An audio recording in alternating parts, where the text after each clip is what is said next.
He said something about Neptune or something. Jack texted his parents at 1 a.m. CCTV later captured him at 3:17 a.m. walking onto a grassy area at the junction of Brunel Lock Way. He was seen again at 3:40 a.m. heading back towards Hotwells. Their trampoline and toys remain in the garden, now alongside a forensic tent. I know that people will be eager to have answers, but the Major Crime Investigation team are in the very early stages of what will be a highly sensitive, complex and thorough investigation, and it will take time to establish all of the facts. We've seen spontaneous acts of care and support. Within hours of the incident occurring, a local church opened up for people to gather and mourn. This is what being in a community is all about, and we'd like to thank all of those who continue to offer this important and selfless service.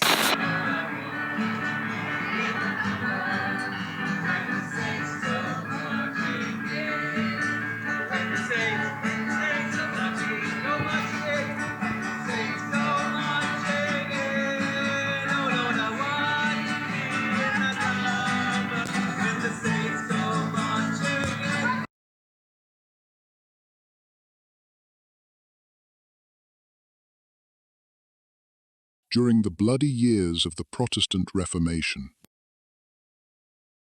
England was bitterly divided by religion. A man's faith had become a sword, and the old loyalties between neighbours curdled into suspicion and hate.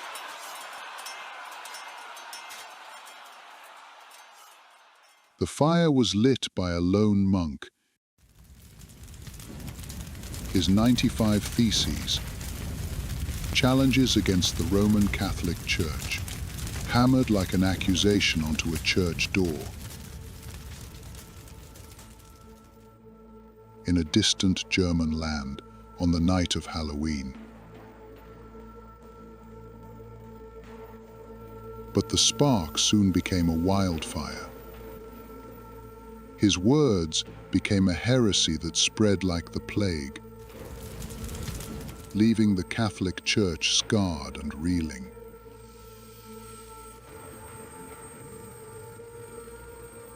And so, the old power answered.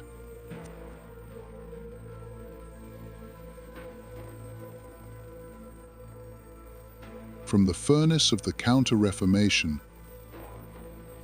a new order was forged, the Society of Jesus, also known as the Jesuit order.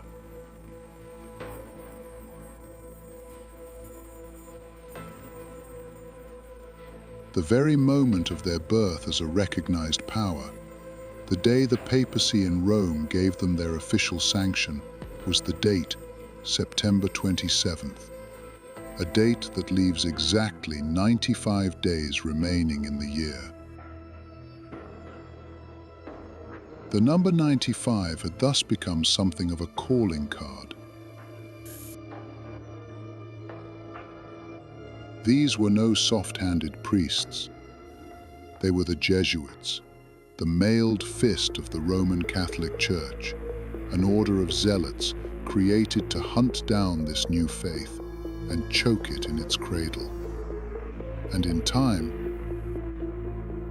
rumors and whispers emerged of those among their ranks who worshipped the names of foul gods and harbored secrets of the occult.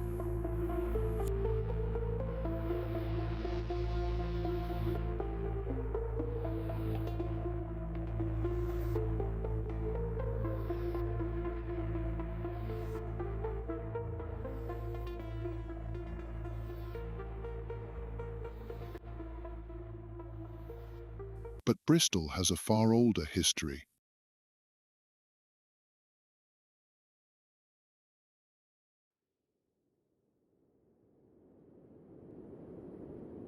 Long before the first stone of any castle was laid,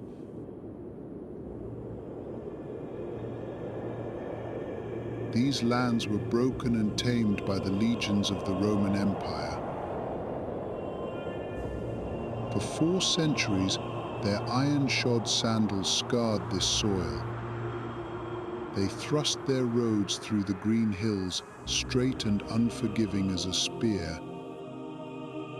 And where the soft lords of this wet land once lived in huts of clay and twigs, the conquerors built villas with floors of colored stone and waters heated by fire.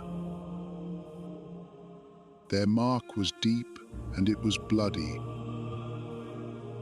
The heart of their power here, the fist that held this cold coast, was a port town they named Abone.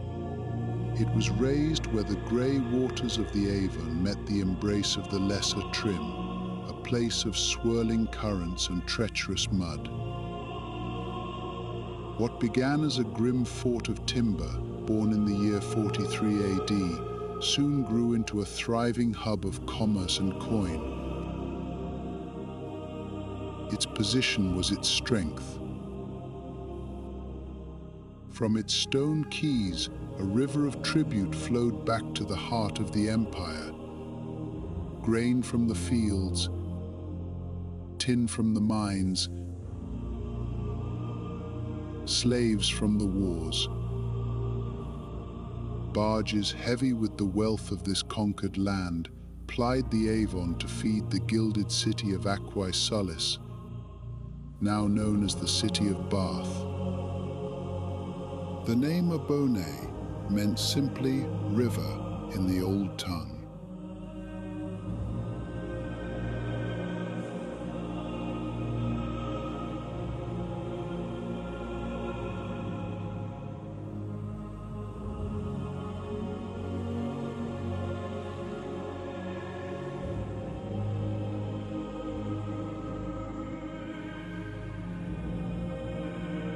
Now its wharves, forums and taverns are all gone. They slumber deep beneath the quiet lanes and trimmed gardens of the sleepy suburbs of Sea Mills. And those who live there know little of the bones and history that lie beneath them. An empire turned to dust. A river city, buried and forgotten.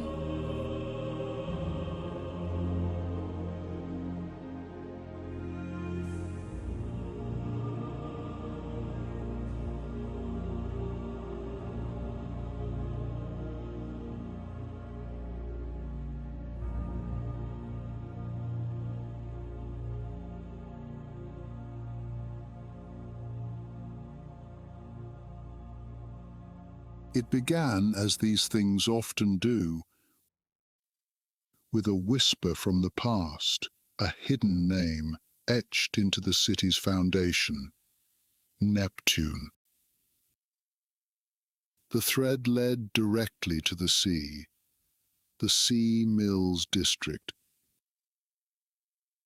a quiet corner of the city built on a far older, more significant ghost. Here, on the banks of the Avon, the lost Roman town had once stood, a military settlement that rose from the mud, thrived, and then vanished as if it had never been. You can't solve a case from behind a desk.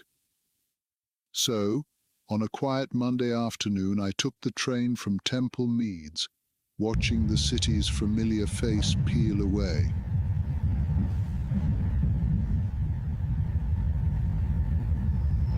The carriage was nearly empty. The past, it seems, isn't a popular destination. Stepping onto the platform at Sea Mills, I was met with silence.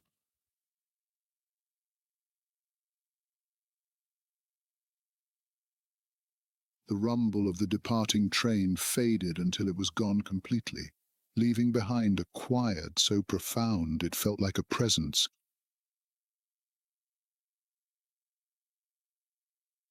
The only sounds were the brisk wind combing through the overgrown verges. It wasn't peaceful. It was the sound of a place that was waiting, a place that held its secrets close. My investigation had begun. From the abandoned station, I made my way to the heart of the district. Every neighborhood has a nerve center, a place to sit, listen, and take its pulse. In Sea Mills, that place was a small cafe in what the maps called Sea Mills Square. The name, I noted, was a minor deception. An aerial view shows the square is actually the focal point of a neatly planned crescent of houses. A small detail, but my experience dictates that the truth of a place often lies in the discrepancy between its name and its nature. The coffee was a prop, a reason to occupy a chair with a clear view of the street. I was here because this quiet crescent sits in the shadow of a modern horror. Just 18 months ago, in February of 2024, an event unfolded a few streets from this very spot that sent shockwaves through the entire city. A triple murder. 3 young siblings found dead in their home, each with fatal stab wounds to the chest and neck.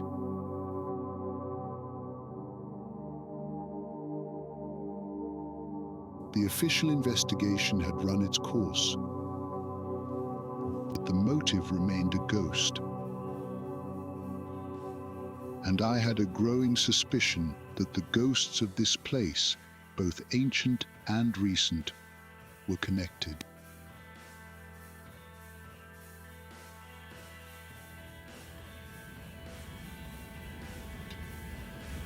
While sitting in the quiet of the cafe and studying a map of the local area, my investigation turned from the streets of the present to the architecture of the past. To a detective of a certain school, language is not merely descriptive. It is a repository of secrets. The names of places in particular carry a hidden weight, a numerical soul that can be revealed forensically through a trio of ancient ciphers. My inquiry began with the ghost at the center of this puzzle. Abone. While history tells us its name is a simple Celtic word for river, the cipher reveals a more elegant truth. When translated through the reverse alphabetic order, the name resolves to a precise value, 124. If Abone meant river, what would the river itself reveal? I applied the ordinal cipher to its modern name, River Avon. The result was revealed a resonance across 2 millennia. 124. This was a signature. Power leaves its mark, but the oldest powers leave them in number and letter. These are the arcane systems of the old houses, a craft stretching back to the bloodlines of Pythagoras and his number cults. And chief among the houses that play this game today is the Society of Jesus, forged by Ignatius of Loyola, a soldier before he was a mystic, a man who understood that all faith is a form of warfare. To see their hand, one need only look at their name. When the word Catholic is run through the reverse cipher, it yields the number 145. This is not by chance. 145 is the precise number of extra verses found in the Catholic Old Testament. a numerical line drawn in the sand to separate them from their Protestant foes. Their own emblem tells the truer tale. The sun symbol, the Christogram, bears the letters IHS. They claim it is an abbreviation for a holy Latin phrase, and it is. The phrase itself, when summed, has a value of 274, the year the Roman Emperor Aurelian established the state cult of Sol Invictus, the unconquered sun. Their symbol does not hide a Christogram. The Christogram hides a sun cult. When the symbol is reversed, a different meaning becomes apparent.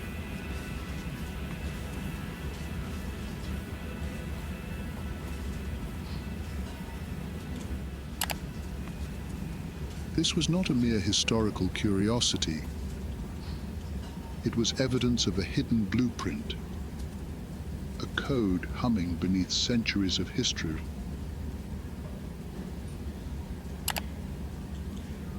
The river and the ancient Roman port were linked numerically, but a code so persistent often has multiple layers. As the evening drew in, a third possibility surfaced, a date, the 12th April, written 12-4. It was a hypothesis that required immediate testing. I ran a query, pairing the date with the one constant in this investigation, the River Avon.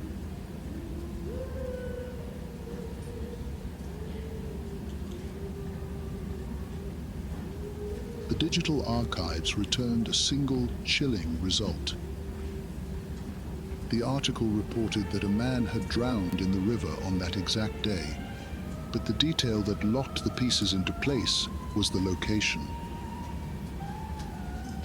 The death had not occurred in Bristol, but further upriver, in the city of Bath, a place the Romans called Aquae Sulis.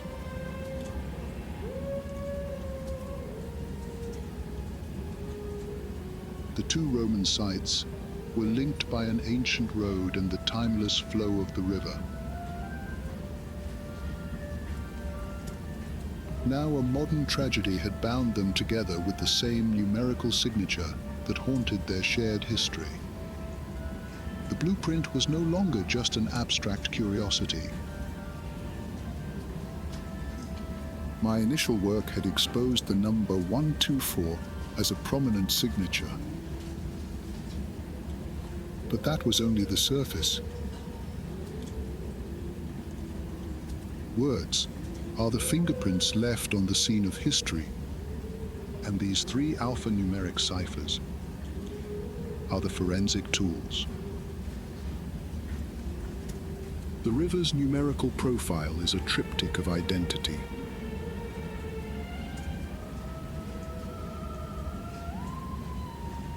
The number 124 is its signature from the Roman era.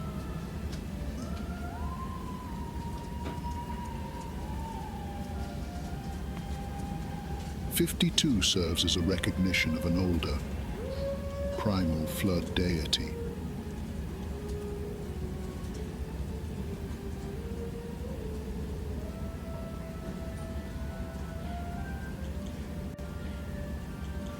And 119, the established code for Poseidon, the Greek counterpart to Neptune.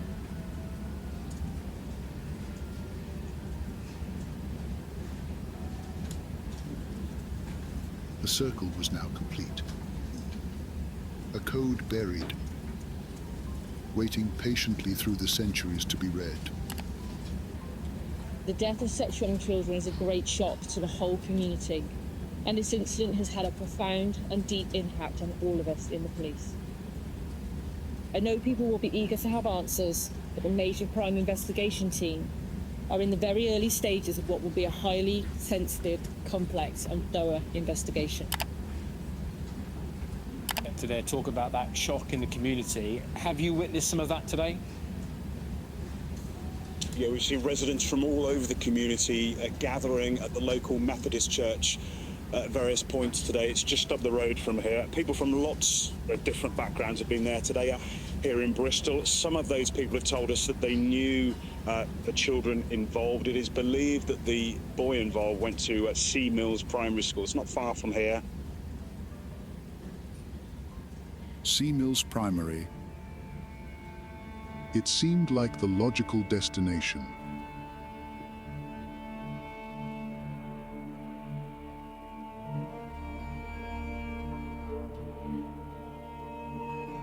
Sea Mills is often described as Bristol's forgotten quarter.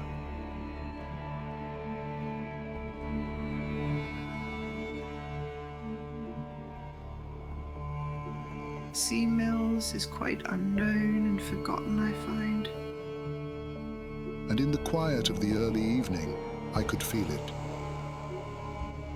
I'd say to someone, I live in Sea Mills, and they would say, where is that? Do I wish we were well known? Yes, but not for what happened a year ago.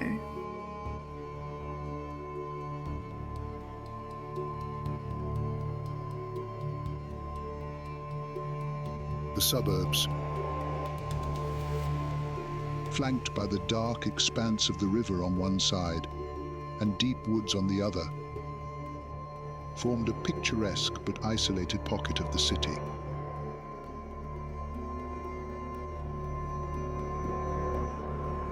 But the picturesque quality was a thin veneer. As I approached the school gates, I felt an undeniable eeriness settle in the air.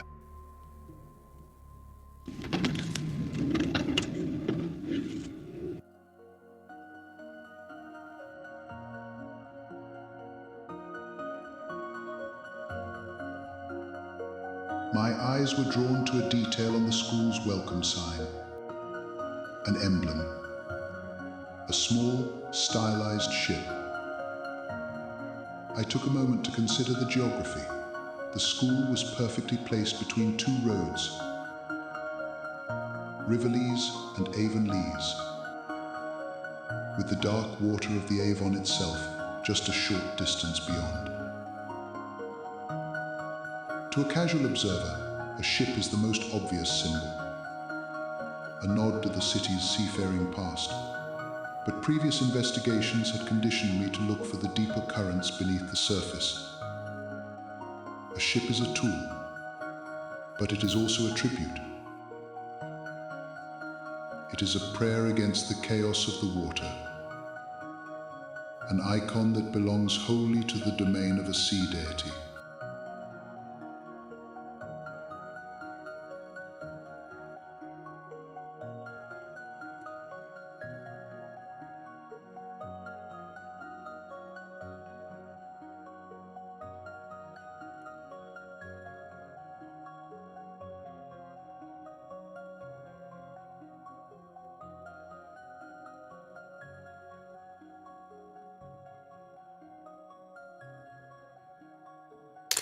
My research had already sketched out the history of the school.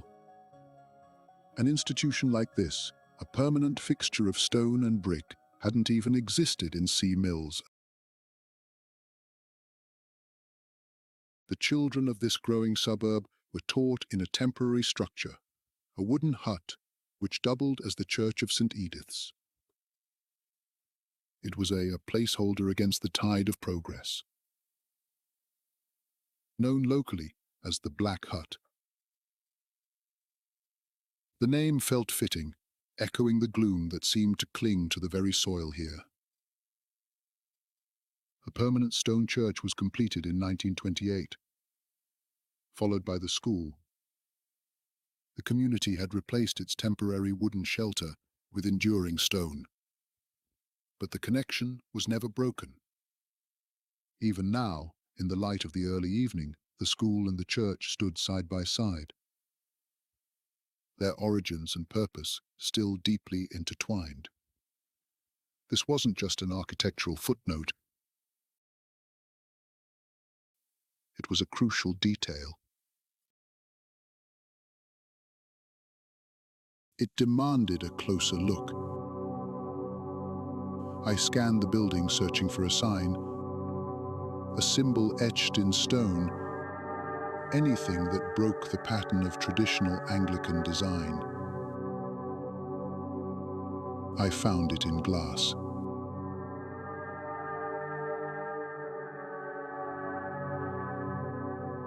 It was partially obscured, almost as if it were hiding, but the form was unmistakable. A sunburst with a cross rising from its center. It was a symbol I knew from my research into the city's power structures.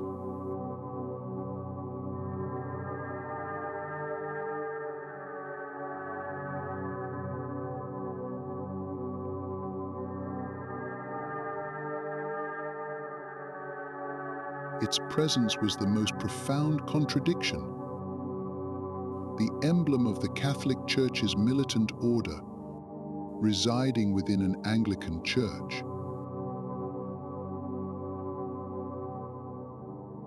A silent defiance of a division 5 centuries old. The conclusion was as unavoidable as it was shocking.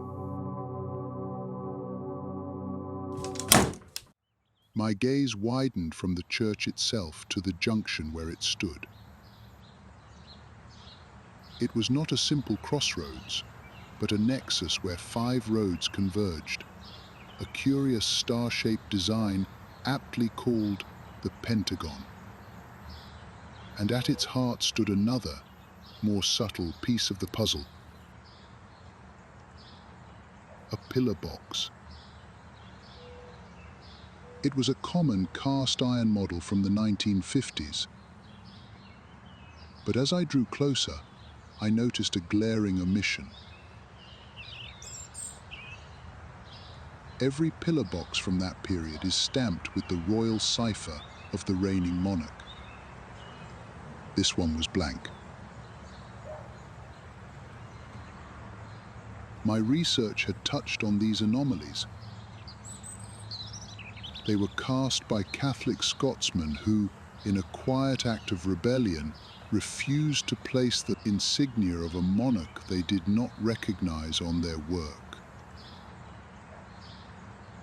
And here, one stood, a long way from Scotland, a defiant, faceless sentinel, a symbol of hidden dissent, standing guard outside a church that harbored its own contradictory secret.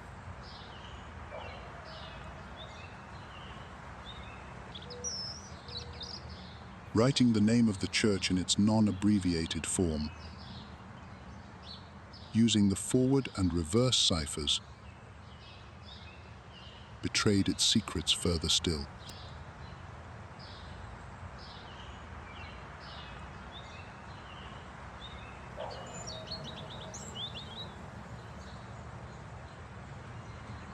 I stood on the quiet street, studying the peaceful suburban facade around me, when a sudden chill cut through the air. It wasn't the crisp, early autumn breeze. It was the primal, unmistakable feeling of being watched. I was no longer an anonymous observer.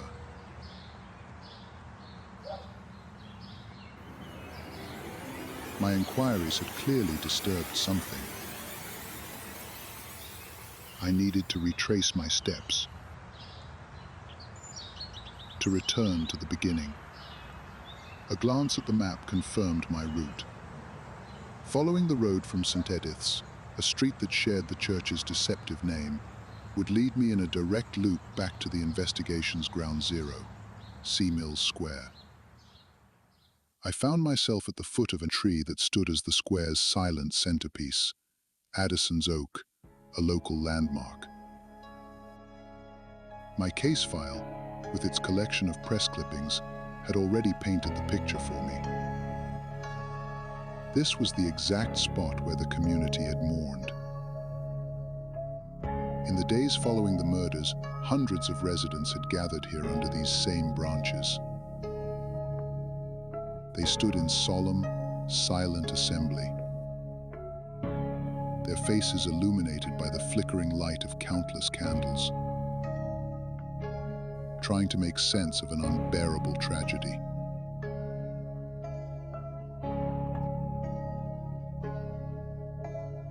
I reviewed the clippings from my case file one more time. My focus settled on a detail I'd previously overlooked: the specific date of the main vigil. It was held on February 23rd. That date can be written 223. The number struck me with the force of a physical blow, a cold echo from a grim investigation that I had dubbed the Child Devourer. It was the central pillar of that case, connected to the architecture of the Kabbalah's Tree of Life, with its 22 paths and 3 pillars. And mythology superimposes another tree upon the Kabbalah: Odin's tree, the gallows from which the hanged man swings.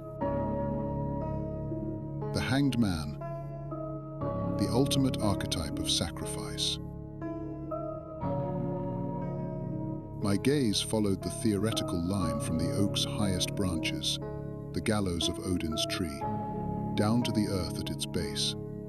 And there, a splash of scarlet against the green, an object I had previously registered only as a piece of local whimsy. A classic red phone box, repurposed into a miniature museum. C. Mills, 100. 100 is the number of the hanged man.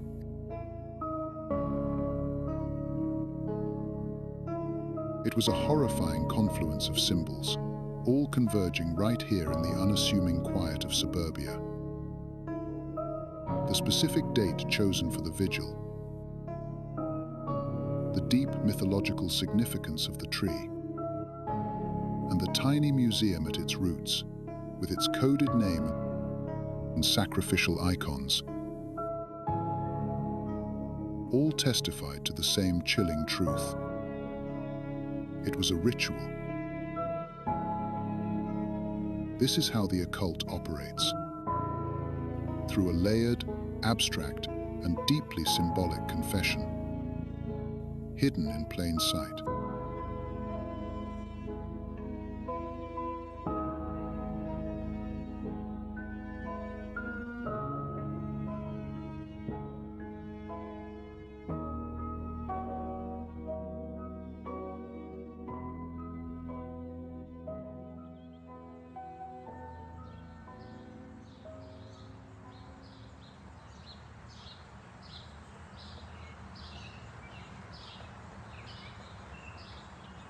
From where I stood, another church was visible.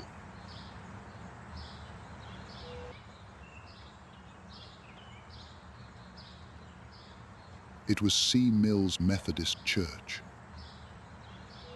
the building where the victim's family and friends had gathered for solace. A Protestant congregation, the theological opposite of the Catholic symbolism I had unearthed. But it was its location that held the key. It stood directly in the center of that curious crescent of houses. The very architectural feature that had piqued my interest upon my arrival.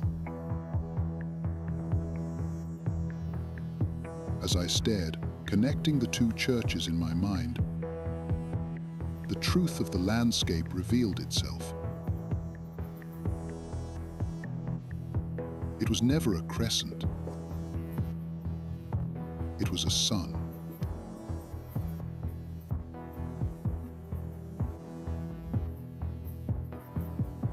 The sweeping curve of the houses formed the unmistakable semicircle of the Jesuit sunburst, the exact same symbol I'd found in the church window.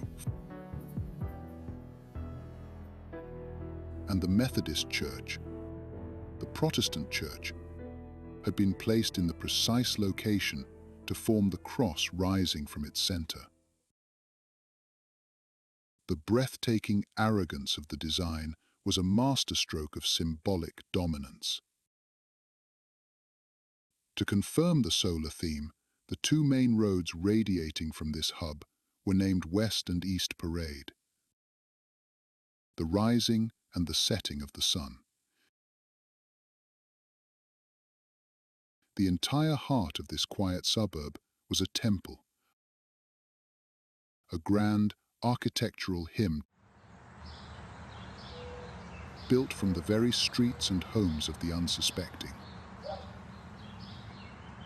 A grand architectural conspiracy demands a master architect.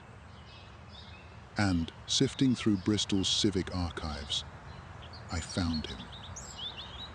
The name that connected the university, the churches, and the sinister Gothic style that haunts this city was one man, George Oatley. His signature is all over the city, etched into the facades of its most imposing buildings. The archives confirmed the crucial link. Oatley was the architect for both churches in Sea Mills. The covert Catholic outpost and the Protestant church it symbolically consumed were shaped by the same hand. He had placed the opposing pieces on the board with his own deliberate design. But his wider portfolio contained a darker specialty, revealing the true nature of his expertise. Oatley was a prolific designer of mental asylums, institutions built to contain the chaos of the human mind. His most infamous creation was just on the city's outskirts, Barrow Gurney Hospital. The building is gone now, but a place like that is never truly erased. The sheer weight of the misery it contained, the stories say, has seeped into the soil itself,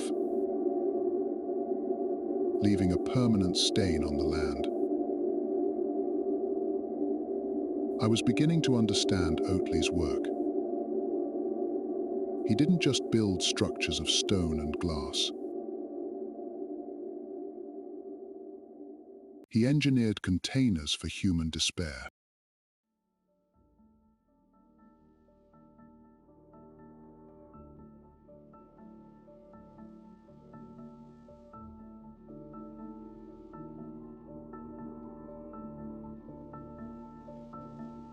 The end of a long hunt is a quiet place.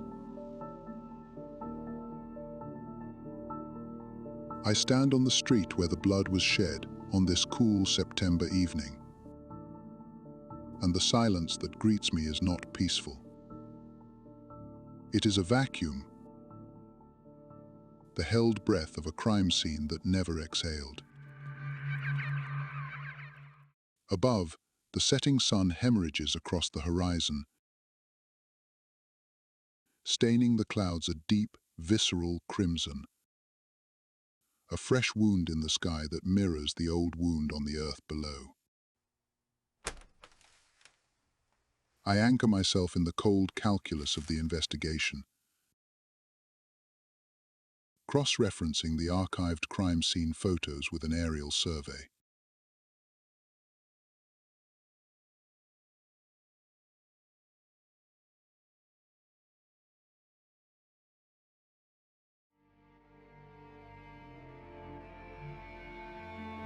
The address itself is mundane, number 11.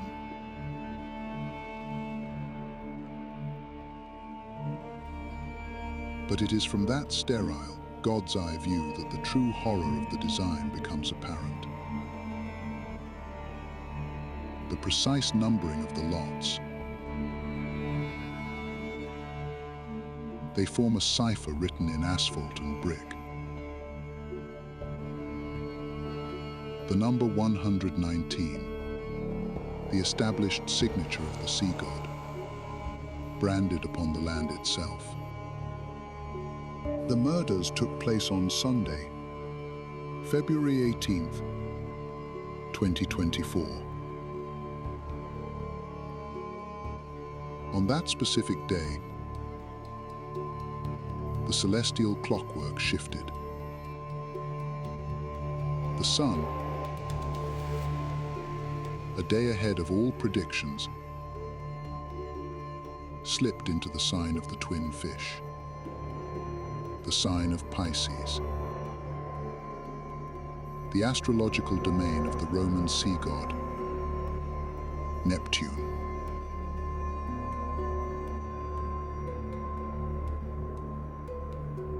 All that remained was to name the altar. I looked again at the street sign. The letters dissolved and reformed in my mind. Not as a name,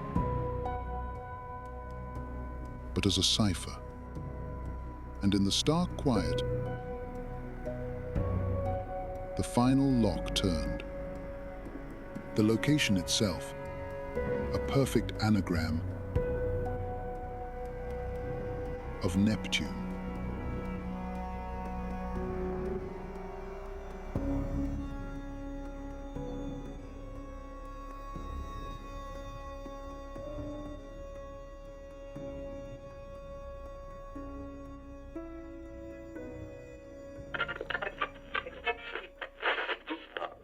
An inquest into their deaths was opened at the Avon Coroner's Court on Tuesday.